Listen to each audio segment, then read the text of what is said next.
Good afternoon, friends. I'm sure some of you have read the article of Mr. Subhash Chandra Garg in Deccan Herald. Friends, this article is a derogatory article and not really in favor of such articles, and let me explain why. First of all, Mr. Subhash Chandra Garg, let's understand that he is a retired bureaucrat, a man who took VRS in 2019 and came out of the IAS, who actually was in very senior positions before. In his article, he says that India is not even in the fragile five, but India is the vulnerable one, which means he put India right at the bottom. Now, this is completely in contradiction to what India enjoys today. As you all know, that India enjoys a very strong position geopolitically and also in GDP terms because we are number 4 in the world. Now, Mr. Garg has written not only articles negatively about India, he has written books, he writes blog posts, and he posts on Twitter and maintains columns, and most of them in the last few years have been negative. And there is a reason, perhaps, and let me talk about that. Friends, as I said, that Mr. Subhash Chandra Garg is a senior IAS officer. During Modi's time, like between 2014 and 2019, he enjoyed very good status. He was Secretary Finance Ministry, which is a very impactful, powerful position. He was also Secretary of Economic Affairs. Both powerful positions he enjoyed between the years 2014 and 2019. He also wrote budgets during Mr. Arun Jaitley's time and also during Ms. Sitaraman's time. But he got into a few controversies, and let me talk about them, a few of them. Mr. Subhash Chandra Garg, during one of the presentations of budget in 2019 by Ms. Sitaraman, suggested that India should float sovereign bonds in foreign currencies which can be traded internationally.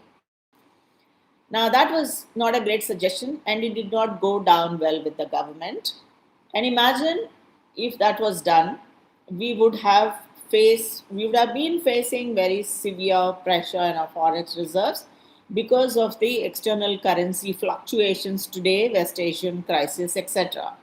So thankfully, India did not do it. That's one of the problems that perhaps can be attributed to him.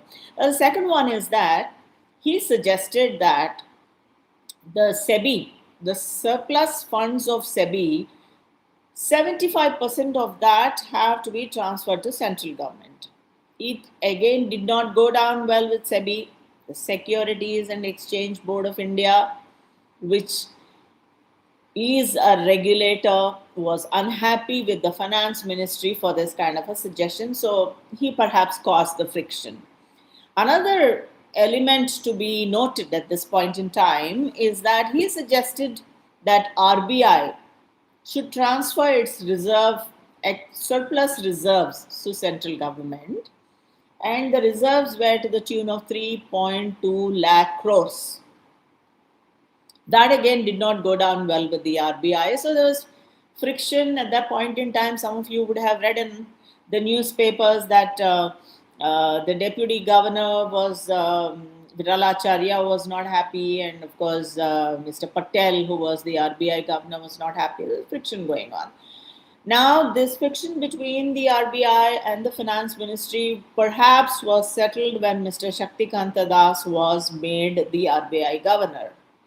Now, Mr. Subhash Chandra Garg's suggestion was also in contravention to the former RBI governor, Mr. Bimal Jalan, who suggested that some reserves can be transferred, but they have to be nominal reserves.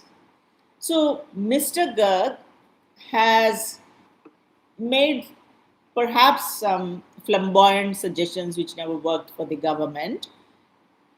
Peeved, he left the government, took a VRS, but unfortunately he's sitting and writing very negative articles, negative books, and spreading a lot of negativity. His article I saw has been read by more than 4 lakh people. I think at this point in time, it's good not to write negative articles. I'm not saying praise the government, I'm not saying praise Modi. I'm just saying at this point in time, when there is external pressures and there is a West Asian crisis, the world is in turbulence, the economic headwinds, then why do you spread negativity? That is my question. And to use derogatory terms and weird terminology like Modi deforms and doesn't reform, like economic reforms, apparently Modi ji deforms. So using such language is quite unbecoming of a bureaucrat who perhaps enjoyed good status.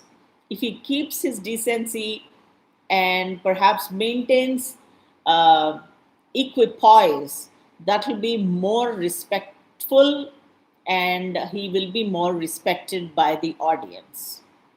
I hope you accept and understand my point of view and perhaps agree to what I'm saying.